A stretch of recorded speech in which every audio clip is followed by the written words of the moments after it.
Now, thrilled to have him with us today. Very few people know what it takes to win multiple majors, but Pádraig Harrington does. There's probably a touch of Irish bias here and a touch of Rory bias, but that's about as brilliant a Masters and as brilliant a final day as I can remember. You know what? I don't think there was a bias to that. I think the world of golf was that way.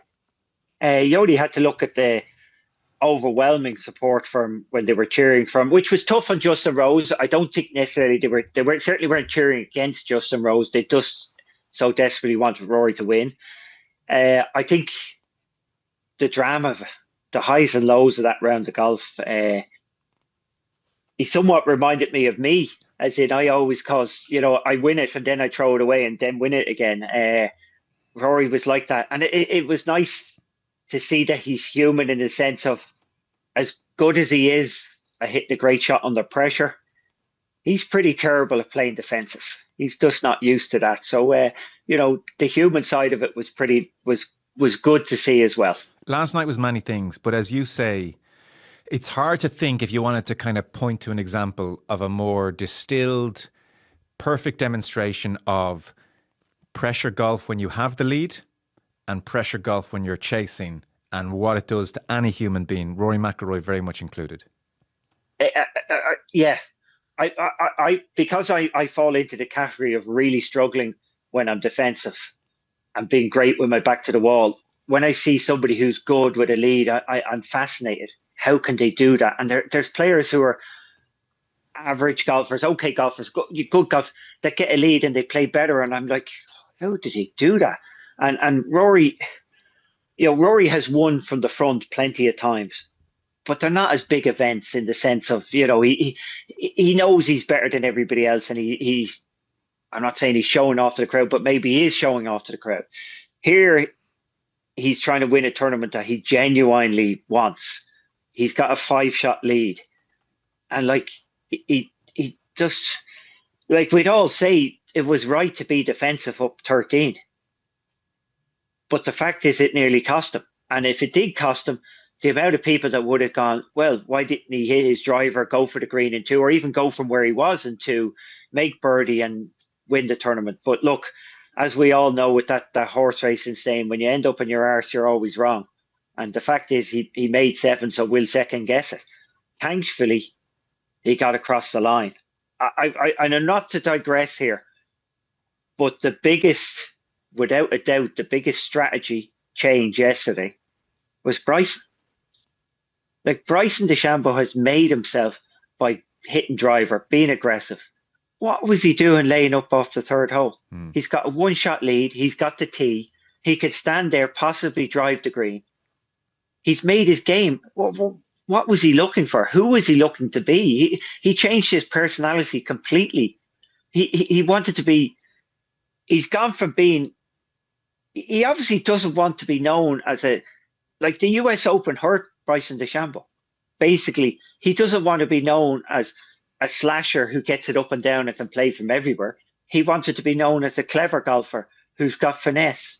Well, that's not who he was. And that had to be, I don't know if it affected Rory in the sense of when he saw him lay up and Rory hit driver, that he looked like it was weird. Yeah. He wasn't. So that was the biggest strategy I saw today. I couldn't believe it. And then obviously, Rory clearly is like the rest of us when he's playing defensive golf. It doesn't come easy to him. No. He was very honest in his press conference afterwards, whereby he said the nerves he felt on the first tee were extraordinary. Couldn't get food down, had to force it down all morning. He said, physically, I felt jelly-legged. I had a knot in my stomach. And I thought as he walked to the first tee, there was a steeliness the day before where he drives the bunker in the first and just off he went. One of the great starts we've ever seen on the Saturday. I thought he looked nervous. He looked like someone who had a vomiting book to me. And just the weight of the thing every time, when he's in control of the tournament, 13 happens, 18 missing that, Greg Norman-esque, missing the green. Even seeing the phrase, he needs a par for a Grand Slam, it was just too heavy. I can't imagine how he did it. And I admire a lot of things about what you guys do, you golfers. I think the most underestimated aspect of pressure golf is that you all pull the trigger, and you have to pull the trigger again and again and again, and you've so much time to think about it. You know, footballers get that continuous motion, and they go on about penalties, like, oh my God, penalties, can you imagine? It's horrific. Yeah, a golfer does that 70 odd times a day under that pressure. Look, he didn't handle the pressure brilliantly, you would have to say, at times. It got to him. I mean, he was very, very human out there. He almost gave this away, Pádraig. I will say you're right in that, because I've never seen Rory react to his shots the way he reacted yesterday. Yeah. There was a lot of emotional, like, we've never seen Rory drop a club. I know it went close on 10, but he was shouting after his tee shot on 5. You just don't see that with Rory. But that was very human. Yeah. As I said, that's how everybody reacts in that situation. We just don't see it with Rory that often, because, like, I'm sure he likes winning, and they're big tournaments he's winning, but they don't mean as much as that one did. So all those other wins he's had over the last 15 years, where he has won everything over and over and over, you know, they can pay as much lip service to, he won this FedEx Cup or this Order of Merit or that, and Rory stood there and smiled for the cameras, but they didn't mean what winning the Masters meant to him.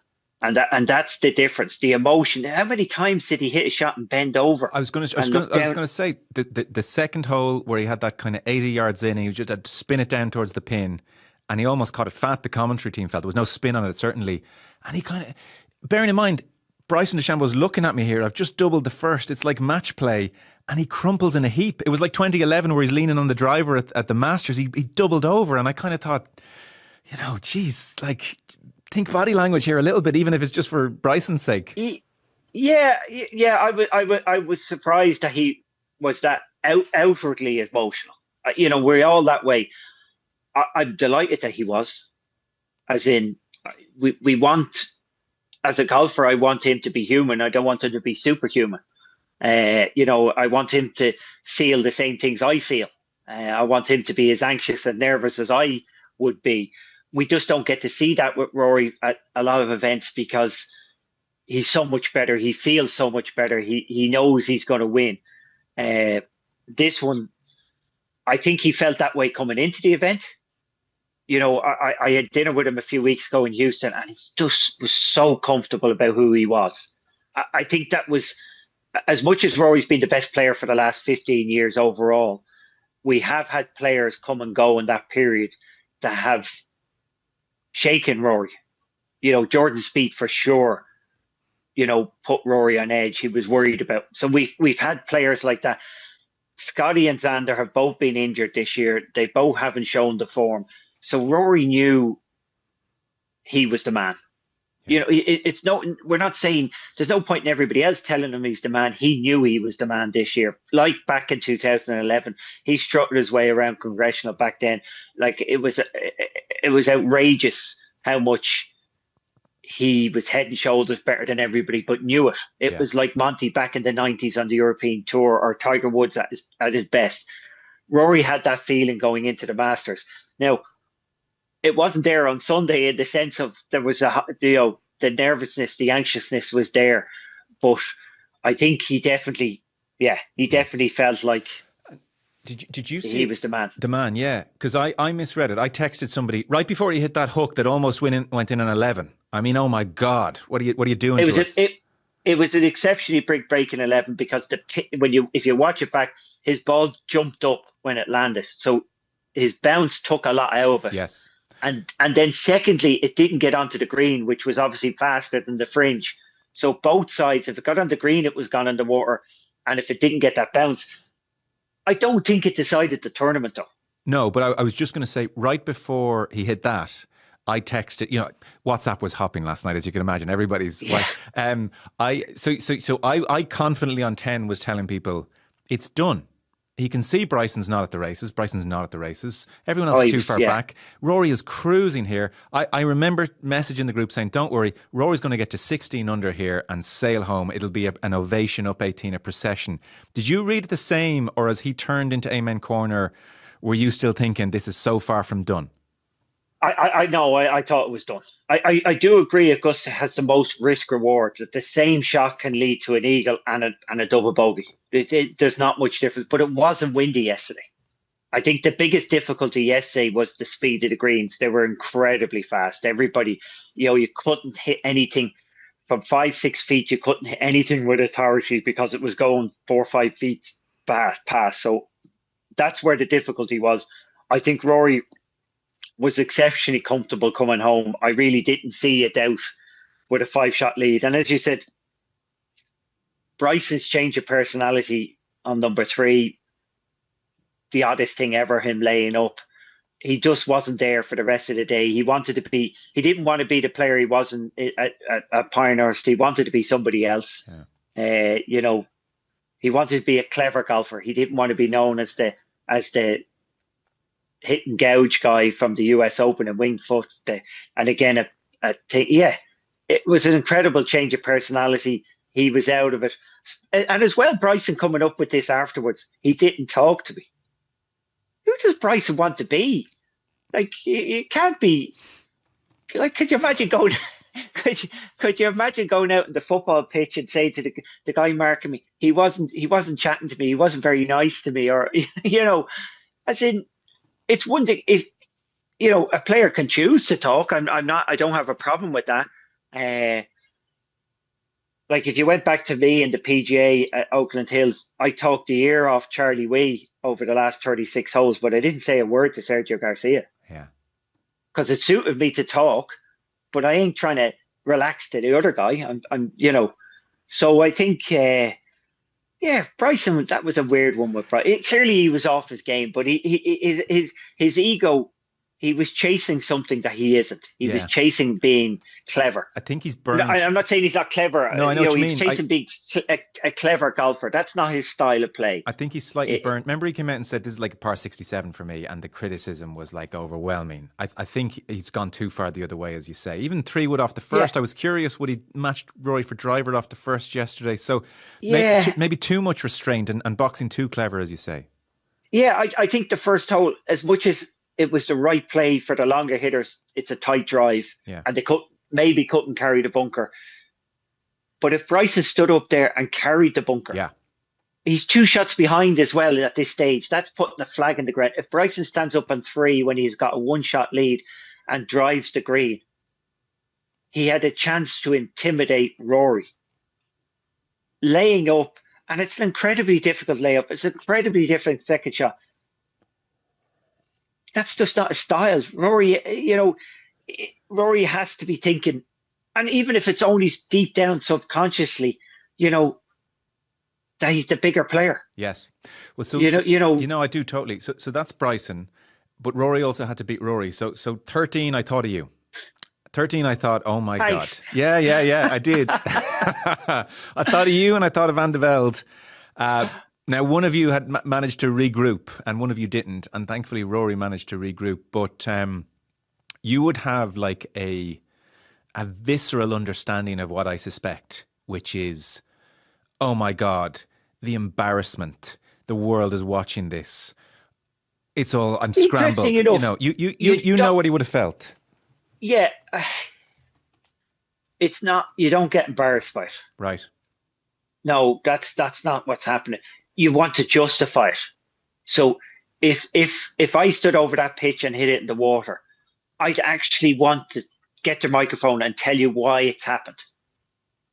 It's not an embarrassment thing. It's actually, I was trying to aim 5 yards left of the flag, and this is what Rory would have been doing. He would have been trying to aim 5 yards left of the flag. Can I interrupt you and give me your technical, because he was asked about it naturally. And you can give the technical aspect. He said that he was on a slight upslope, and he said side slope, upslope, when I'm on a slight upslope. I haven't heard this, and I'm going to tell you what happened. Okay, go on. So what did he say usually happens when he's on a slight upslope? Where does the ball go? You would pull it left. Yes, that was on his mind, and that's why he went a bit more right. Yeah. So what's happened is he's aiming left for safety. There's a slope there that would bring it to the flag. So it's not even the safe shot. It's the sensible shot. It's the normal shot. Yes. He's aiming there, and some stage during his backswing, middle is he gets the thought, I could pull this left and hit it up on top of the tier, which is not what he wants because he could three putt. And he thinks, don't pull it left. His last thought is don't hit it left. And of course, not alone does he push it to the right, he mishits it to the right and it goes in the water. It's a pure defensive play. If he aimed at the flag or the water even, he'd have missed it left because you'd pull it over there. Yes. Whereas this is the hard thing about safety. You're aiming somewhere and then you second guess how safe you're going and you end up going back, you double cross back to where you didn't want to go in the first place. There's a whole world of golf psychology about whether you should aim at trouble and move it away from it, or whether you should aim it away from trouble and move it towards it. Yeah. At the end of the day, whatever decision you make, you just have to stick to it. What way do you play it these days? Do you aim at trouble or aim away? I'd certainly be aiming at trouble. When it's on the right with a short club, I aim at trouble and draw it off it. Right. But that's when I'm trying to make a birdie. I think in his situation, I would have been aiming to hit it on that slope. Maybe you need to aim at the flag and draw it in there. Look, there's a complication. It doesn't really matter which one you choose as long as you trust the one you choose. Yeah. So it's whichever one you're comfortable with, and then you have to commit to that. Like, everybody will do it a slightly different way. It's just a commitment. Obviously, when you have momentum, like Justin Rose, you're great at committing to it. But clearly, like shots like 15 and 17, where his back's to the wall, he committed to it. It's just when there's different outcomes that you tend to get distracted. And look, we do it every day. And it's just the nature of the thing. What I found interesting is, as I said, it was a bit like me. He had to win it twice. Probably had to win it 3 times yesterday, Rory. I have to. JB McManus once told me a story about, or was talking about a horse, and he says, that horse, or there's many horses, that need to win a race twice. But when he was saying it, he was looking at me. It was very much that, every tournament I win it, and then I do a throw it away and then win it again. And this was Rory yesterday, unbelievably so. He had that tournament won so many times, but I do think he was going to win it anyway. Inevitably, he was going to win it. Okay. The only time of doubt was when Justin hit that great second shot on 18, tee shot and second shot. Because if Rory misses the fairway, he's also making bogey, and there's no comeback for missing that fairway in 18. And then obviously with Justin in there tight, Justin had a chance of winning it on his own. Rory's second shot was phenomenal. I don't think 2 feet wasn't close enough, but it was phenomenal. And what was the difference with his fairway shot on 18 versus his fairway shot on 18 in regular play? A complete different shot. One, you're trying to hit a safe shot. He's aiming right at a pin with his first wedge in real time. And this is the logic of it. He's aiming right at a pin to be safe, which is where he should aim, but he's making a swing not to hit it left. So he's doubled down. Yeah. It's just the nature of the thing. He's set up for safety, but then he's added safety into the swing, and it's resulted in the right hand bunker. He had of all the times you're in a bunker, he had a good opportunity to go up and down. That was a very easy bunker shot. I think as well as he played it, that was the worst result he could have got. In real time, in the playoff, he had no choice but to go for it. He's not, in his head, Justin was probably even closer than his 12, 15 feet. So he had to go for it. There was no fear of left or right. It was just hit the golf shot. Yeah. So what I mean, actually, in the playoff, hitting it right was just as bad as hitting it left. Yes. In real time, hitting it right was a lot better than hitting it left. Yeah. And having options sometimes, we know the same. Like if we talked about penalty kicks, we know if they commit to their target, they're more likely to score than thinking, "Oh, don't miss." And Rory would have been in the don't miss on the 72nd hole. Yeah, it's such a brilliant insight. As you say it, you're making sense of it and it rings true. And I can talk about it. Doesn't mean I do it. Well, you do it. But it tallies that on 15, not only is going for it your mind made up, but actually the shape of shot is going. There's no thinking room here. There's only one shot you can hit. You can do it. 17. It was interesting, and they made the comment on TV, and I think there's something in it. The way he's developed this kind of sawn-off wedge game and Yeah, is improved, yeah. but it was interesting. 15, you're all out. You're doing that Rory McIlroy, wrapping that club around your neck in the most aesthetically beautiful finish you can imagine. You're doing that on 15. You're doing that on 17. You're not playing a 7-iron and holding it off. You ripped an 8 up there. That when he just had to go for it, he could deliver. Even the drives on 18, both times. Long wait in regular tournament play for that drive in 18. When he just had to rip it, he could rip it. But when there are thoughts in the head, as you say, that's when all sorts goes wrong. Yeah, look, we're all guilty of that. The more thoughts we have, the more options we have, Yeah. we struggle. Rory, 15 was a surprise. I didn't see the shot because I thought he was behind the trees, completely behind the trees. The fact that he hit the shot at that moment. So Bob Torrance always had this saying, it's easy to hit a great shot when you're feeling good. It's really hard to hit a good shot when you're feeling bad. So he's got to be feeling terrible on 15. Like, he's missed a putt in 14. It's hung on the edge. He's messed up. Like, he's gone double bogey, whereas the winner normally goes eagle birdie on 13, 14. He's gone double bogey. And he's got to be feeling terrible.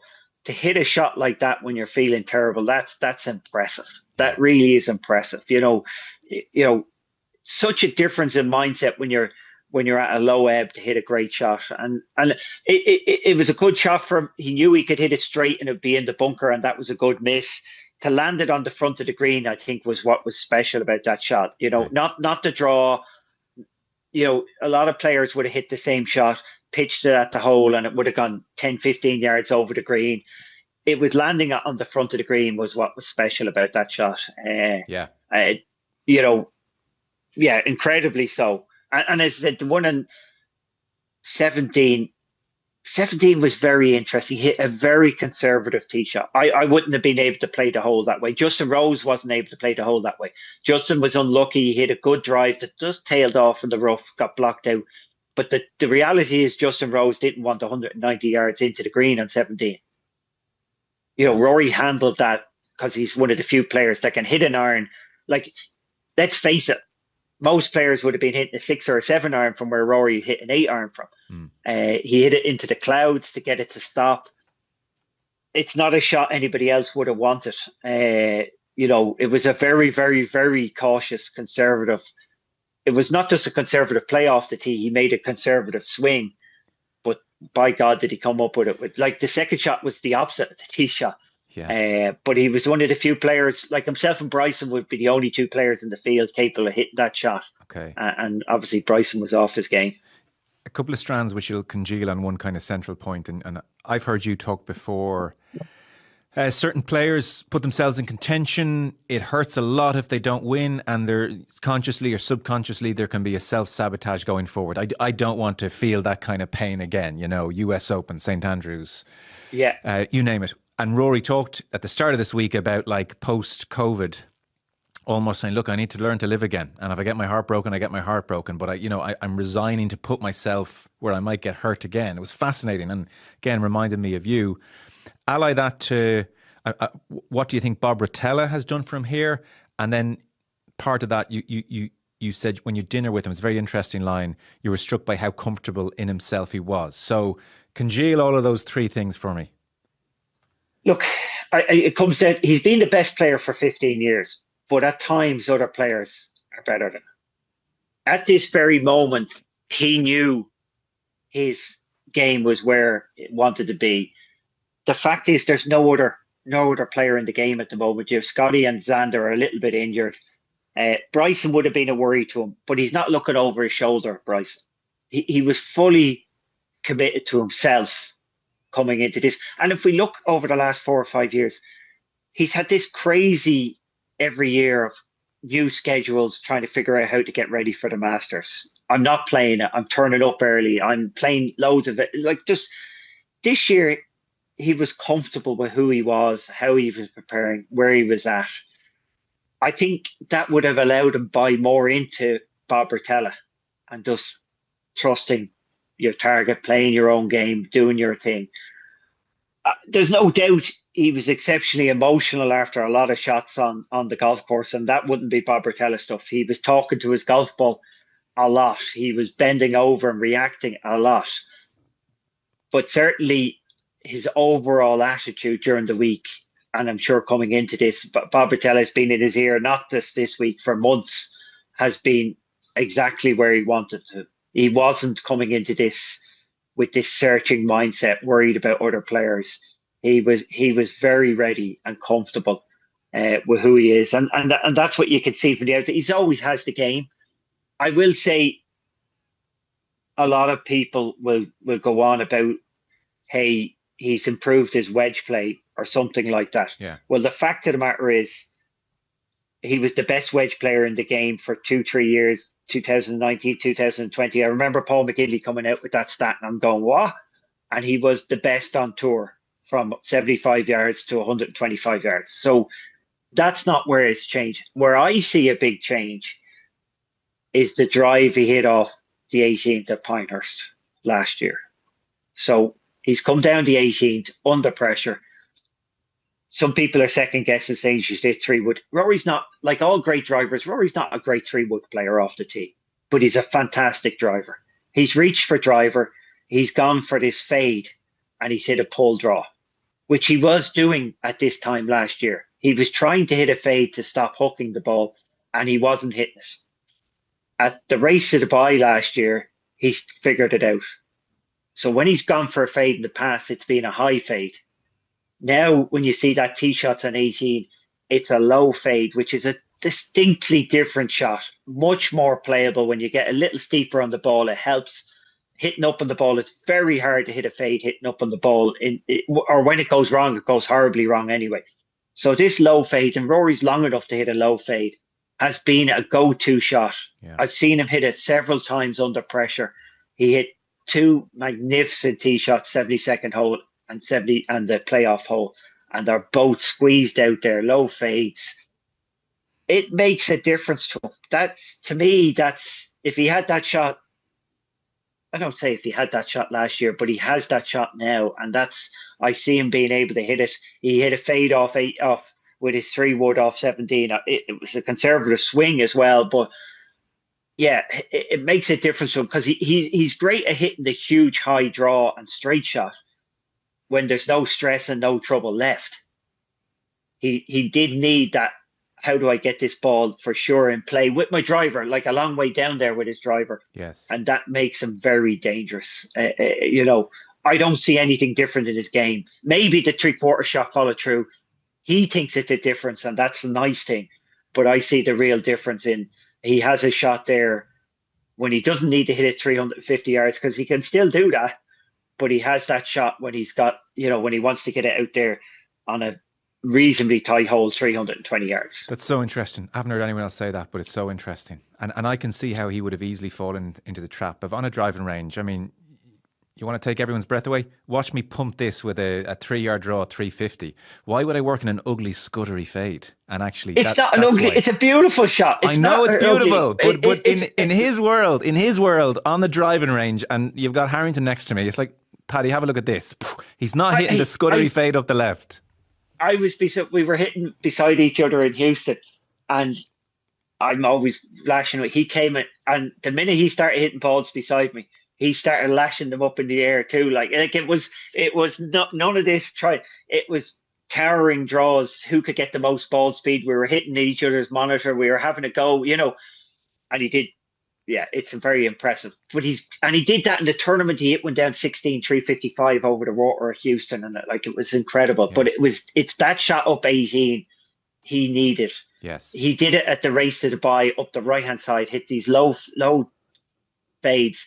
Very nice, heavy hit. Very impressive. That's quite a big shot for him. Yeah. Big shot going forward. I like the 3/4 follow throughs and that. And look. Maybe that makes a difference, but I see it. And remember, somebody should do a thing. I think I have very rarely ever seen a good driver of the ball who's good with his 3-wood. And if we go back to even through this Masters, his miss on 40, all his misses. Now you might say are tight holes. His miss on 7, his miss on 14, 3 woods. Yeah. All 3 woods. Yeah. There just is a different. The launch characteristics hitting up on the ball is not good with a 3. It's a different shot. And I remember back in the day, if you were competing against DJ, or you'd be delighted to see him take out the 3-wood. This actually came up with Paul McGinley. Paul McGinley couldn't hit a 3-wood or a 5-wood off a tee peg. And he was a magnificent driver.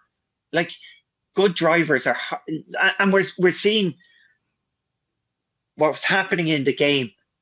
Good drivers are now not carrying 3-woods. They're actually going, I'm not ever going to hit the 3-wood. I'll poke a driver or I'll hit my driver. Rory has that drive now. So you'll see less and some of the holes, unfortunately for Rory, he had to hit 3-wood on, but it's just not a good club for him. And maybe even, even Bryson hitting it left off the tee on the first hole with his 3-wood. I know, maybe even for Bryson, they build their swing to hit that driver with 5 degrees of launch and low loft and all that going on with it. Not 5 degrees up. Yeah. So they're anecdotally, I'm watching, but I'm pretty sure if they went and did the stats, they'll find that 3-wood play off the tee is definitely a weakness for Rory compared to the rest of his game. And watching him hit that drive on 18, that's a danger to the rest of the world of golf. That tee shot. Wow, that's so interesting, as ever in education. Our time pretty much up. I guess I have 2 questions in mind, and one of them I don't like, because we should just enjoy this week and what Irish golf has managed to do. So the 2 questions were, put this achievement into a kind of context, like what's he done here? And then the second one, which I'm less fond of to ask less than 24 hours afterwards, is, does this free him up now? 10 years ago, it was like, this guy's going to get to double figures. So like, what's... It's such a great achievement. He asked the question, what are you going to talk about next year? Yeah. Well, unfortunately, we're going to talk about making the Grand Slam this year, winning all 4 because the golf courses suit him. And we're going to talk about getting to double figures. And even, are we going to talk about getting to 15? Does the win last night free him up in a way that you think will be consequential? I think the win, I think what's more important is Rory's game is future-proof. Okay. So, we can look at somebody else and there's ebbs and flows in the game, and they're great for the 18-month, 2 years run. We see that a lot. But Rory's game, he's had 15 years. He easily physically has another 15 years physically. And coming out with rhetoric, I'm not going to play the Champions Tour, is part of him trying to, if you turn around and say, Rory, you've got to play golf in 15 years' time, I think he'd put the spikes away tomorrow. So he can't look that far into the future, because like nobody can sit and do their job and think that they're going to be doing the same thing after 30 years. And for Rory, it's even longer. It's since he's 10. So he can't get ahead of himself and start thinking 10 years. That will burn him out very quickly. So he's got to be careful with that burnout. And that's the only thing stopping him. Physically, nothing stopping him. Burnout will stop him, nervousness, if like a lot of players, there comes a time where it gets harder on the greens or something like that, that could stop him. But clearly his physical side is good enough for 15 years. He doesn't look like a guy getting injured. He hits it so far. It's not like new guys are going to have a dominance over him. Yeah. So yeah, he could be around for a long time and actually could get to more than 10, even more. He could set a record. I don't think there is some relaxing, but I think he's already that good and he has that much of a future in him. It really is how he manages that mental side and that burnout side going forward. Well, look, for Irish golf, it's just an amazing thing, and you got the ball rolling. I've no doubt 07 leads to a moment like this and that contagion spreads, and you'd be too humble to say it, but it is part of it. And you think of like... as I get older, I'm prepared to say good, it. You should. I take the credit. Do. No. But look, it is impressive. The point I was going to make, though, is you for Irish golf, and we've drove right by Shane Lowry here, which is terrible. you know, and kudos to him, and we'll come back to Shane another day. But even like it's such a great golfing country. The courses, the extent to which it's relatively, I stress relatively, affordable versus what people in the States have to pay their golf. Like, you know, we celebrate our Irish horse racing. Like, look at Irish golf here the last 20 odd years. It is incredible. We are like just a brilliant golfing nation. It is incredible what we've done. It is interesting because it's golf, it's really embraced by people who play it, and then there is that pushback from other sides. Like, I can't tell you how much it infuriated me. Golfgate. Why wasn't a hotel gate? It wasn't it didn't happen at a golf course. But golf is like, it's tied up as an elitist kind of thing. But in Ireland, lots of like your average person plays golf. But yes, golf. You need to be very rich in time to play golf. Yes, true. So in Ireland, because it is accessible. So taxi drivers, night shift people can play golf, and it saves their lives. Because if you've time in your hand, golf is the best sport, best thing. It absorbs you so much. But it really, we do bash golf a lot it's easy to bash it. Nobody gives out when somebody makes a joke about golf and bash it. You know, in the last number of years, it was about the only thing you could make fun of, and nobody would give out about, you know, making fun of golf. But it's been so good to Ireland. Like, you go to towns, you go down to Lahinch. It's the centre of life in Lahinch golf. Everybody, the whole town revolves around it. And it is as cheap as any other sport in this country. There is access for kids. My kids are a member of the local golf course for €150 for the year. They get all the lessons thrown in. You can find your golf balls. You can play in runners. You can play in casual clothes these days. You don't have to, you know, for kids. If you're a kid and you want to play golf, knock on the door of your local club a few times. And if you show an interest, they'll bring you in. It's not back in the day that you had to have your dad and your parents play or your mother play, and you had to. If you show an interest and you keep turning up, they'll figure out how to get you into a coaching system. You know, if they can see that you're interested and you don't have the money, you don't have to buy new clubs. You don't have to buy golf, but you don't have to buy golf shoes. There's nothing. You can play this game so cheaply. Just show an interest, and clubs are crying out to have kids play in junior programs. And if they say no the first time, just keep knocking at the door, because they will. If you show a willingness, kids, they'll want you in the golf club, because all clubs want to have the next Rory McIlroy. They just want it, and so we're so different to the States. Yeah, we really are. In the States, they still have. But the States is expensive to play. Like, if you can't believe the cost to play baseball in the States, or soccer to play. Like, it's just crazy, the cost. You know, what they pay over there. Over here, pretty much, if you show an interest, there's somebody in the club will go, gee, this guy wants to be here. Just keep knocking at the door. Yeah. And look, and we have to thank the GAA, because the GAA takes up the mantle of training everybody in this country. Even if you don't play GAA, you're playing against somebody who did play GAA. So the GAA is the fitness of the country, if you know what I mean. The bedrock. There's no doubt about it. Every person who plays rugby in this country, you're learning your skills against a kid who knows how to catch a ball. So, you know, and golf's the same. I learned playing hurling. You know, we do have to thank them, but golf is in a great place, and I'd love. It's not. There's no doubt there's an elitist element to golf in the country. Yeah. But that's if you go looking for it. You know, there's everything in the country when it comes to golf. There's right down the bottom of just ordinary, just go and play, all the way up to, and I don't mind that to the extent. Golf is quite aspirational. As in, you can aspire to be at the next club and keep moving up and the next level. I don't have a problem with that, but we're so different, and I hope it always. And you know, I know. Speaking of myself, that's like the likes of the Marley Park putting green.